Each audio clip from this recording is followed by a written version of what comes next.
Hi, dear friends. Welcome to Study Close. And let me introduce myself first in brief, so that as you people are watching me first time, on a special request of brother your Siddhant sir, I'm here to help you out in clearing the national entrances. Dear friends, I am practicing advocate in Honorable Supreme Court of India since last 4 years, and I did my LLB from Delhi University, scoring All India rank 4, and then I cleared the Supreme Court Judicial Researchership exam, scoring All India rank 6. So I'm telling my profile just so that you people could know little bit about me, है ना, so that my credentials will be reliable for you people, because on a special request of brother Siddhant, your Siddhant sir, I am here to help you out in clearing all these entrances, as he is asking me to support his students in clearing these core legal entrances like LLB Delhi University, CLAT, the undergraduate for LLB and PG, same for Delhi University LLB. Good amount of seats are there, and it is one of the topmost college. So many people it's a coveted entrance. The Supreme Court entrance for judicial researchership, which I cleared with rank 6 in 2017, and I cleared in 2018 with rank 15 twice. So I'll share my experience, how they interviewed me, 3-judge bench in Supreme Court. Then I also cleared the UPSC prosecutor and the this IPR examiner UPSC for the legal services, and also cleared the Delhi judicial services, scoring rank 155. So I'm just telling so that you people could rely on me, and we will prepare up to best of our level, so that you can, with little efforts, without even studying much, just to listening me, you people can score good amount of good ranks. Like, hopefully I'll pray you all score among one or two digit ranks after joining us. And so kindly subscribe the channel, and we will begin. I'll share my experience. Dear friends, the list of exams I cleared, so that you people can rely on me. I'm just telling it for the purpose of the LLB entrance. I scored rank 4, All India rank 4 for the Delhi University in 2014, and in Supreme Court rank 6 in 2017, 2018 rank 18. Oh, sorry, in 2018 rank 15. And Justice N.V. Ramana, the now Chief Justice of India, he interviewed me along with Justice Khanwilkar, Honorable Justice Khanwilkar sir, and Honorable Her Ladyship R. Bhanuvati ma'am. And in subsequent interview in 2018, Justice Kurian Joseph sir, Justice Chilameswar sir, and Justice A.K. Goyal sir, he interviewed me.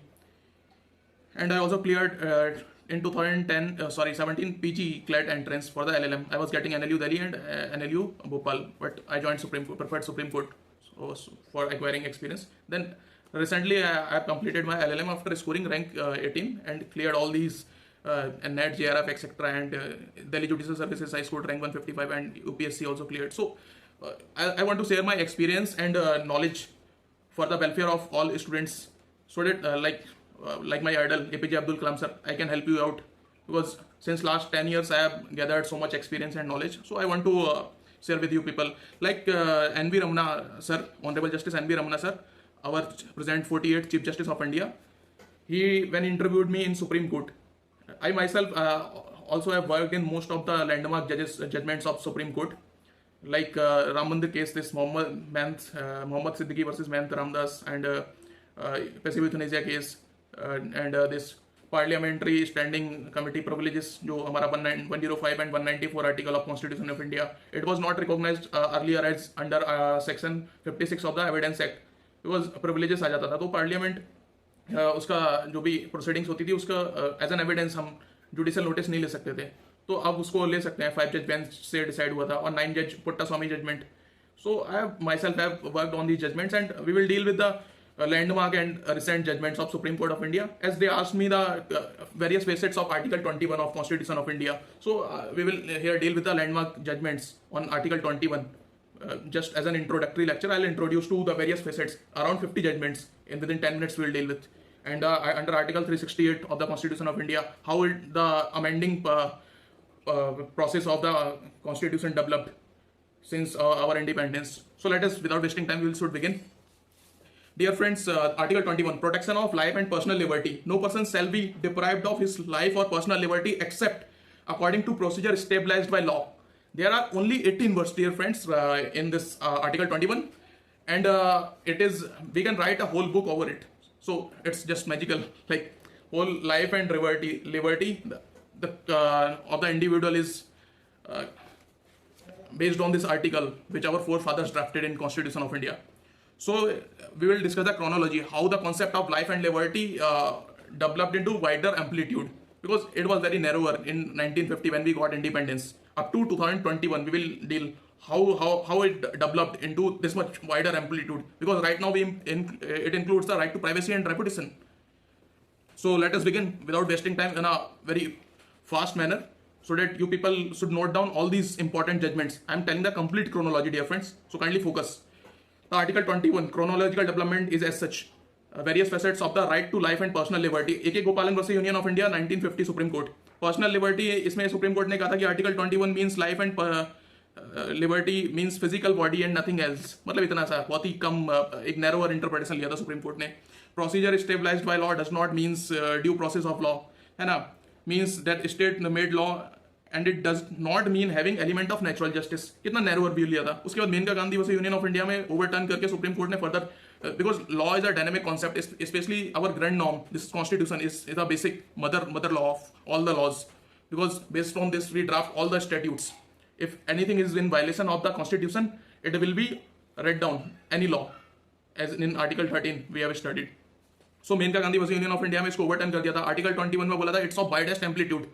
Honourable justice Krishna Iyer sir, है ना, उन्होंने कहा था कि variety of right it covers. The procedure stabilised by law should be just, fair and reasonable.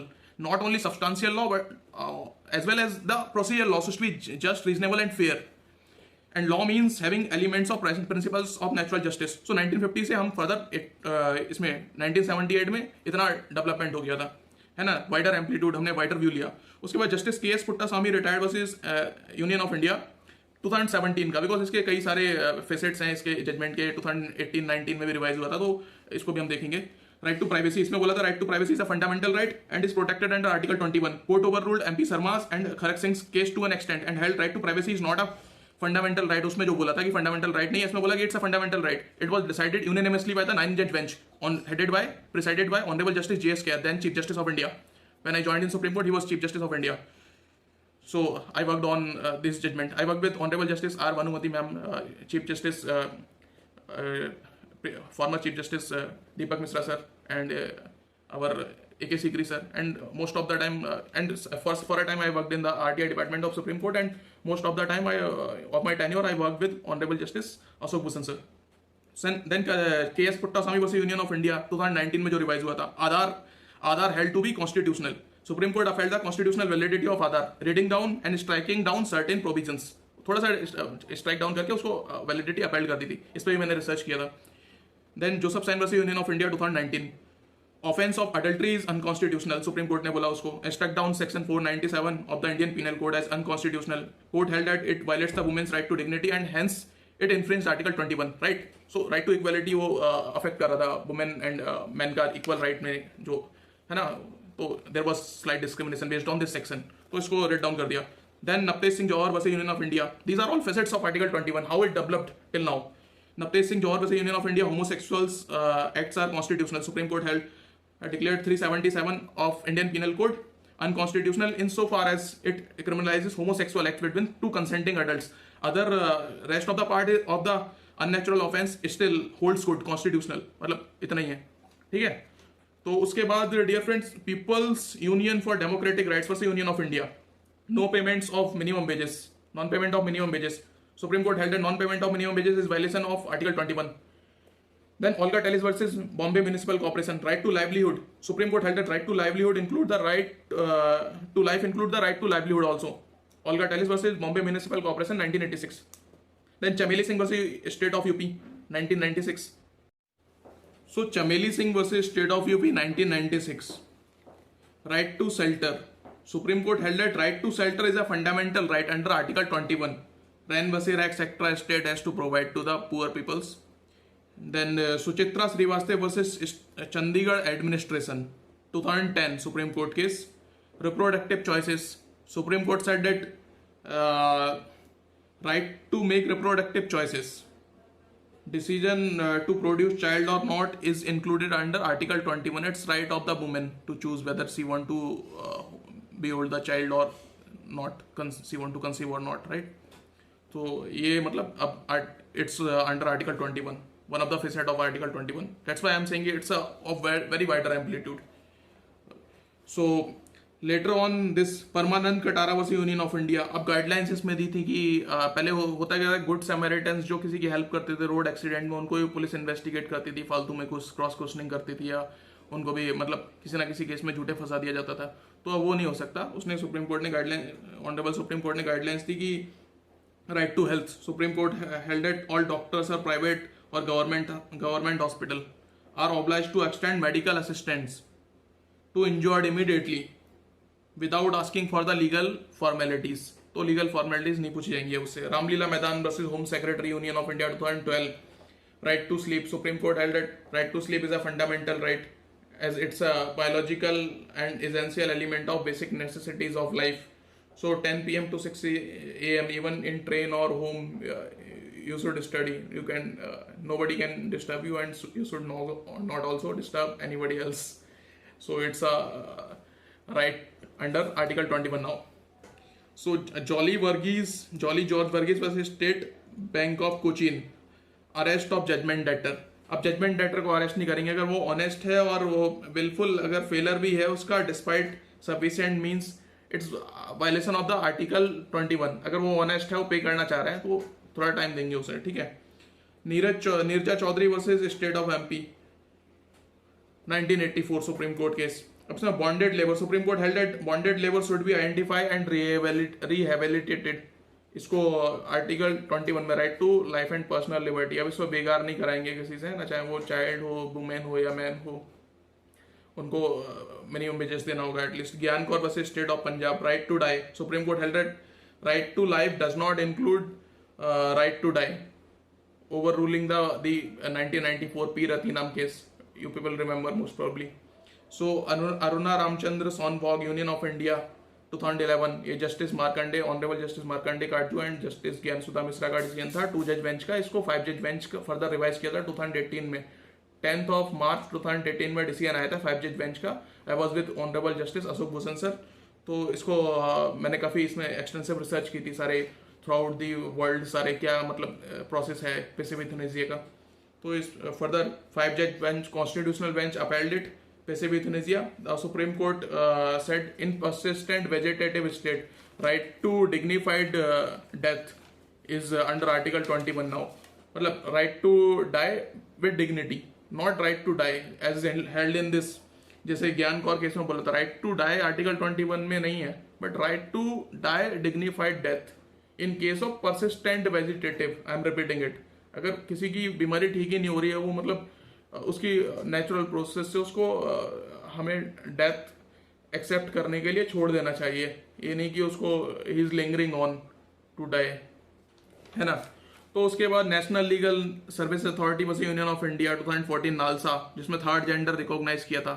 So third genders के भी अपने rights हैं, they also have right to life and personal liberty, तो उसको रिकॉग्नाइज किया। बचपन बचाओ आंदोलन वर्सेस यूनियन ऑफ इंडिया 2011, इसमें चाइल्ड के राइट्स को रिकॉग्नाइज किया था। Held that sexual, physical and emotional abuse of children detained in circus is violation of the article 21। MH Hoskot versus state of Maharashtra 1978, right to is free legal aid under article 39A read with section 304 of the code of criminal procedure 1973। तो free legal aid दिया जाएगा। Is a part and parcel of right to life and liberty, because किसी को ऐसा सजा नहीं दे सकती जब तक उसके ऑडी अल्टरम पार्टम का नेचुरल जस्टिस का रूल फॉलो ना करे, उसको एक अच्छी लीगल रिप्रेजेंटेशन ना मिले, है ना। तो Hussainara Khatoon versus state of Bihar 1979, right to speedy trial, supreme court held is under article 21। Nirmal Singh Kahlon versus state of Punjab 2009, fair investigation, supreme court held that a fair trial includes fair investigation. Then Sunil Batra versus Delhi administration 1918, very important, keeping undertrials with convicts. Supreme Court held that keeping under trials with the convicts in jail offends the Article 21, because under trials अभी उनका गुनाह prove नहीं हुआ है, तो उनको jail में जिनका गुनाह प्रूव हो गया उनके साथ नहीं रखेंगे, ठीक है। Then Prem Shankar Shukla versus Delhi administration, right against handcuffing, मतलब किसी को वैसे वो कड़ियां नहीं बांधेंगे, जो कड़े कड़े टाइप से बांध देते हैं ना, वो नहीं बांधेंगे। Supreme court held that the handcuffing is prima facie inhuman, मतलब जानवरों जैसा बर्ताव है, किसी इंसान के साथ ऐसा नहीं करेंगे। It's arbitrary unreasonable handcuffing should be resorted to when there is clear and present danger of escape, जब एस्केप का डेंजर है वो भाग जाएगा तब। Kishore Singh versus state of Rajasthan, use of third degree methods को प्रोहिबिट किया गया आर्टिकल 21 में। इस Kishore Singh versus state of Rajasthan 1981 में supreme court. Then Murli S Deora versus union of India, all you know, most celebrated judgement. इसमें ban on smoking in public places, किसी को जो नॉन स्मोकर है उसको स्मोकिंग, पैसिव स्मोकिंग ना हो, इसलिए इसको एज एन अनकॉन्स्टिट्यूशनल बोला सुप्रीम कोर्ट ने। Then attorney general of India versus Lakshma Devi 1986, public hanging को अनकॉन्स्टिट्यूशनल बोला है। पब्लिक हैंगिंग नहीं करेंगे, बाय डेथ सेंटेंस का एग्जीक्यूशन पब्लिक हैंगिंग करके नहीं करेंगे, उसका प्रदर्शन नहीं करेंगे पूरी दुनिया के सामने। मतलब ही पर्सन हैज उसकी थोड़ी सी डिग्निफाइड, मतलब एक लाइफ या डेथ जो जैसा पैसिव म्यूजियम में बोला, तो उसके डिग्निटी का हम रिस्पेक्ट करेंगे। Deena versus union of India 1983, hanging by rope, supreme court held that hanging by rope does not violate article 21। तो हमारे यहाँ पे प्रोसेस यही फॉलो होता है, हैंगिंग बाय रोप हम कैपिटल पनिशमेंट देते हैं, डेथ सेंटेंस। मतलब जो Laxma Devi, attorney general union of India वैसे लक्ष्मा देवी 1986 में बोला था कि हैंगिंग बाय रोप ही करेंगे, बट पब्लिकली नहीं करेंगे उसे, है ना, जो जेल में करते हैं सीक्रेटली वैसे ही करेंगे। TV Vatheeswaran versus state of Tamil Nadu 1981, delay in execution of death sentence, supreme court held that delay in execution of death sentence is violation of article 21, because वो रोज ही मरते हैं कि वो जो उसको अक्यूज को जिसको फांसी की सजा हुई है, वो शत्रुघ्न चौहान वाला केस भी था, उसमें बोला कि एक मारूराम वाला केस भी था, उसमें बोला कि रोज ही उसको इतना टॉर्चर क्यों करना कि रोज कैदी डरता है कि कल फांसी हो जाएगी, तो एग्जीक्यूशन कर देना चाहिए। अगर डिले कर रहे हैं तो it's a ground of pardon under article 72, president से पार्डन सीख कर सकता है वो कि इतना डिले क्यों कर रहे हो, है ना, बिकॉज रोज वो फियर में जी रहा है, तो this is the reason. Nilabati Behera versus state of Orissa 1993, custodial torture, custodial death पे अब supreme court awarded compensation to family of deceased who died in police custody due to the beatings, तो उनकी सैलरी से ही कट करके अब कंपनसेशन देंगे। तो police वाले ऐसा नहीं कर सकते, कस्टोडियल डेथ वगैरह उनको ध्यान रखना पड़ेगा, इतना टॉर्चर अलाउड नहीं है, बिकॉज कोर्ट सजा देगा, they don't have the right, they only have to bring it to the court. DK Basu versus state of West Bengal, most celebrated judgment, तो इसमें supreme court laid down guidelines to be followed by investigating agency in case of arrest and detention, है ना, arrest and detention proper होना चाहिए। उसके बाद amendment भी introduce करे गए थे जो हमारे 2005 के 1997 वेस्ट बंगाल केस के बाद, कि वो प्रॉपर नेम प्लेट पहनेंगे, बताएंगे उसके फैमिली मेम्बर को, मेमोरेंडम ऑफ अरेस्ट साइन करेंगे, प्रॉपर अरेस्ट होगा। ये नहीं कि मतलब कोई भी वो आईडी कार्ड दिखाएंगे, मतलब ये नहीं कि कोई भी नकली, वो पहले कई सारे ऐसे केस भी हुए हैं कि पुलिस वाले बन के आ गए और दे रॉब्ड, तो ही इज जेन्युइन पुलिस वाला, he has to prove. Joginder Kumar versus state of UP, supreme court laid down guidelines for arrest of persons during investigation, this 1994 case, Joginder Kumar versus state of UP. Rudal Sah versus state of Bihar 1983, right to seek compensation for मतलब किसी को ऐसे illegally arrest कर लिया तो he has right to seek compensation, this was one of the landmark case again for compensation under article 21 it is covered. Vishakha versus state of Rajasthan 1997, most celebrated judgment, prevention of sexual harassment at work place, the women have equal right to work to earn livelihood, तो उनको again इस पे guidelines frame किया 2013 में जो act लेके आए। Rural litigation and entitlement, Kendra versus state of UP 1985, right to clean environment, followed by supreme court का ये डिसीजन काफी सेलिब्रेटेड था, और इसको MC Mehta versus union of India, Shri Ram food and fertilizer case 1986, Indian council for enviro legal action union of India 1996, Vellore citizens forum welfare forum for union of India 1996 से सब में follow किया कि आर्टिकल 21 में हमें right to clean environment, breathe वगैरह का हमें राइट है, और क्लीन वाटर वगैरह का एक्सेस मिलना चाहिए, है ना, ये सब। Then Mohini Jain versus State of Karnataka, Supreme Court held that right to education at all levels is a fundamental right flowing from Article 21.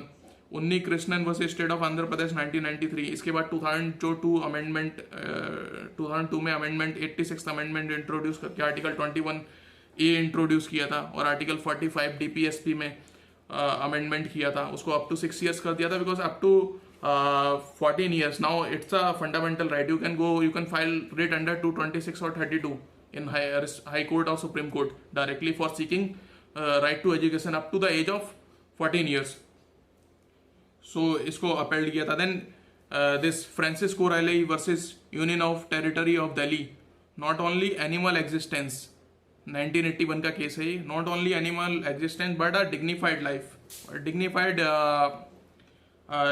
life with full honor and reputation is desirable, and was subsequently reiterated in Buddhadev Karmaskar versus Union of India in 2011 case, that even the sex workers or those are in prostitution, they have the equal right to life and dignity. उनको भी abuse नहीं किया जा सकता. तो this much strong and wider amplitude this Article 21 है.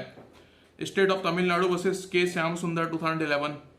Supreme Court held the right to education should be extended to have quality education without discrimination on grounds of economic, social. This Supreme Court held that right to education should be extended to have quality education. सिर्फ ऐसा ही नहीं, quality education होनी चाहिए, so that we can improve the standard of our students, and because they are the future, they are the human resources of the nation. We have to उनको ही country को आगे ले जाना है, तो उनको एक क्वालिटी एजुकेशन दी जानी चाहिए without discriminating based on the grounds of economic, social, cultural backgrounds. जैसे कि बोला गया हमारे आर्टिकल 15 एंड 16 में होगी. आर्टिकल 15 में स्पेसिफिकली कि race, religion, caste, place, sex और प्लेस ऑफ बर्थ पर डिस्क्रिमिनेशन नहीं करेंगे, और सोशल, इकोनॉमिकल और पॉलिटिकल जस्टिस की बात की है हमारे प्रीएम्बल ऑफ इंडिया में. प्रीएम्बल को वेरी वर्सेस यूनियन ऑफ इंडिया में बोला था कि 1951 में कि it's not part of constitution, but in case वनंदा Bharati versus state of Kerala 1973 में बोला था it's part of the constitution. तो ये भी एक क्वेश्चन बनता है इंपॉर्टेंट, तो आप इसको ध्यान रखिए. A.K. Roy versus Union of India 1982. Supreme Court laid down guidelines relating to arrest under preventive detention law, है ना. तो ये 1982 का इंपॉर्टेंट केस है. After detention the family members detenu उसको इन्फॉर्म करेंगे. Detenu must be detained in a place where he habitually resides unless exceptional circumstances उसको different jail में या फिर दूसरे प्लेस में हम शिफ्ट करेंगे. अदरवाइज नॉर्मली जहाँ वो रहता है वहीं की जेल में उसको डिटेन करेंगे. Detenu must be entitled to books, writing materials, own food and visits from family and friends, and he must be kept separate from those who are already convicted. So he is under trial now, है ना. तो उसको convicted because होगा क्या कि जो already convicted है उनकी कंपनी में आके वो थोड़ा सा साइकोलॉजिकल या फिर मोरल उस पर इम्पैक्ट हो सकता है. तो उसको देखते हुए सुप्रीम कोर्ट ने गाइडलाइंस फ्रेम की. Treatment of punitive character should not be meted out to him. उसको ऐसे जैसे कि वो कन्विक्टेड है वैसा ट्रीटमेंट नहीं देंगे, बिकॉज अभी उसका गुनाह प्रूव नहीं हुआ है. He is innocent until proven guilty. The cardinal principle of our criminal law. Mazdoor Kisan Shakti Sangathan versus union of India 2018. If there is a conflict of two rights for individuals under article 21, then in such a situation the test of larger public interest हम देखेंगे. अगर कहीं वो conflict आता है कि two rights of individual under article 21 की life and liberty का, कि वो उसको रखना चाहिए या नहीं रखना चाहिए. कई बार क्या होता है कुछ लोग सोसाइटी के लिए इतने डेंजर होते हैं कि उनको डिटेंशन में रखना ही जरूरी है. उनको बेल जो रूल होता है और जेल इज एन एक्सेप्शन, तो उनके लिए रिवर्स सिचुएशन हो जाती है बिकॉज वो सोसाइटी के लिए हाईली डेंजरस है, हैबिचुअल ऑफेंडर है, may be as provided in under section 110. उसको बॉन्ड फिल करना पड़ता है of the code of criminal procedure, है ना. और सेक्शन 53 इंपॉर्टेंट जो सजा की बात कर रहे हैं हम यहाँ पे, उसमें 5 टाइप की पनिशमेंट्स दी हुई हैं हमारे आईपीसी में, तो वो आप देख लीजिए. उसके बाद KS Putta Swamy versus union of India Aadhaar case final जो इसको सेप मिला था, तो इसको रिवाइज किया था. तो प्राइवेसी इंश्योर्स दैट है ह्यूमन बीइंग 9 जज bench. It is highly important. Unanimously decide हुआ था 9 जज bench decision, one of the landmark and most important decision. There ensures that the human being can lead life of dignity by securing inner recesses of the human personality from unwanted intrusions. मतलब unwanted intrusions नहीं होनी चाहिए किसी की life में, उसको अपनी जिंदगी जीने का हक है. All matters pertaining to an individual do not qualify as being inherent part of the right to privacy. और उसके बाद dear friends, this only those matters over which there would be a reasonable expectation of privacy are protected by article 21. अब positive negative इसमें aspect आ जाता है कि कुछ ऐसे राइट्स हैं कि स्टेट हमें प्रोटेक्ट करेगा हमारी प्राइवेसी, और कुछ ऐसे हैं कि स्टेट इंट्रूड नहीं करेगा प्राइवेसी में हमारी, है ना. तो that's a negative and positive aspect of this right to privacy. तो good and just social order ensure करने के लिए and respect the dignity and reputation and this dignity से ट्रीट करना चाहिए सारे इंडिविजुअल्स को एज एन सिटीजन, और तो treated as and empowerment and right to development. तो टोटल ऑल टुगेदर डेवलपमेंट हो पाए, किसी की इन प्राइवेसी में अननेसेसरली इंट्रूजन ना हो, इसके लिए now it is overruling the Kharak Singh and this Sarma's case of 1960 decade. It is now held by unanimous decision. This is most important. Just Honorable Justice J.S. Kher sir presided the bench and 9-judge bench का decision था. And then Sakti Maini versus Union of India 2018 right to intercaste marriage Supreme Court के according उन्होंने बोला है कि अब उसको promote करेंगे, right to intercaste marriage to consenting adults major they can marry 21 boy and 18 girl they can marry and अगर honour killing वगैरह उसमें होता है कि इसमें तो 302 का चार्ज इंडियन पिनल कोड का फ्रेम होगा against the offenders, they will be treated as murderers. So अब वो नहीं कर सकते ऐसा।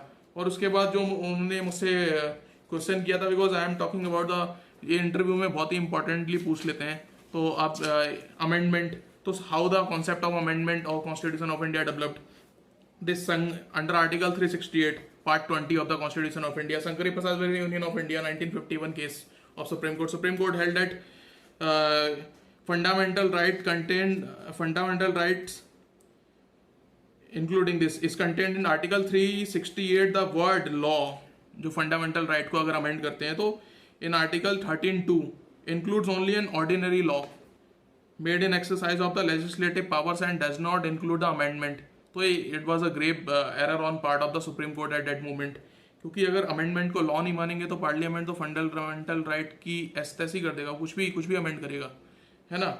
तो डेट वोंट बी फिजिबल, फिर तो हम एक ऑटोक्रेटिक या टायरेनिकल स्टेट बन जाएंगे, डेमोक्रेसी रही कहाँ जाएगी, पूरा खत्म कर देंगे वो तो डेमोक्रेसी को। तो इसको देखते हैं हम इसमें कैसे क्रोनोलॉजिकल डेवलपमेंट हुआ। तो इसमें constitutional amendment will be valid even if abridges or takes away the fundamental rights, ये बोला था Shankari Prasad versus union of India 1951 में। Then Sajjan Singh versus state of Rajasthan 1965 में upheld the Shankari Prasad case, जो रेशियो थी उसकी। कॉन्स्टिट्यूशनल अमेंडमेंट है, पार्लियामेंट कुछ भी कर सकता है अमेंडमेंट, ऐसा बोला, उनके पास पूरी पावर है।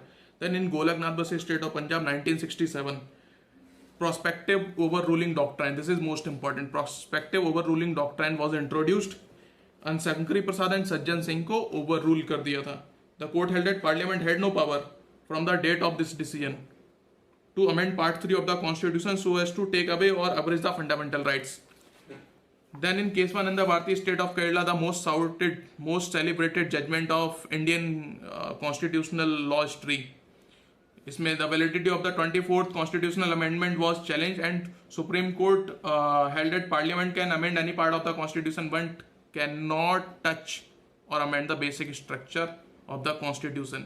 Basic structure, there is a long list, more than 25 now, like federal है और क्वासी फेडरल है, हमारा जो भी डेमोक्रेटिक सेटअप है, और there are many more. We will discuss in great detail later when we will deal with the particular course videos. So आप देख सकते हैं उसको। और L Chandra Kumar versus union of India, जो हमारा ये जुडिशल रिव्यू की पावर को अपील्ड किया था, और it is equivalent to the United State of America's Marbury versus Madison 1803 में जो डिसाइड किया था यूएस सुप्रीम कोर्ट ने, उसके इक्विवेलेंट है ये हमारा L Chandra Kumar versus union of India, because judicial review की power is a inherent, it is the basic structure now of our constitutional courts under article 226 and this 32, उसमें rate वगैरह file करके या फिर उसमें चैलेंज कर सकते हैं हम कि जुडिशल रिव्यू, अब अगर कोई law in violation of any of the basic structure of our constitution, especially part 3, because citizens ने after struggle of 200 years we have gain the independence, अब उसको इतनी आसानी से कोई छेड़छाड़ नहीं कर सकता है, तो उसका ध्यान रखा जाएगा, है ना। तो सुप्रीम कोर्ट हम डायरेक्टली अप्रोच कर सकते हैं। Minerva mills versus union of India 1980 supreme court judgement, इसमें supreme court struck down the clause 4 and 5 of the article 368 on the ground that it destroys the basic structure of the constitution as limited amending power is the basic structure of the constitution. तो limited amending power होगी उसकी basic, है ना। Then Iyer Coelho versus state of Tamil Nadu, AIR 2007 supreme court case. Supreme court held that any law placed in the 9th schedule of the constitution under after 24th April 1973 would be open to challenge in the court of law on the ground that it destroys the basic structure of the constitution. This 24th April 1974, this is the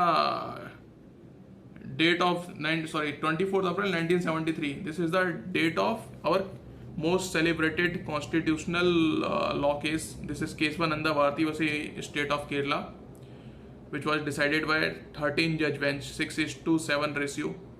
So बहुत ही closely our learned Palkiwala sir saved us from becoming India an autocratic and tyrannical state. हम अभी भी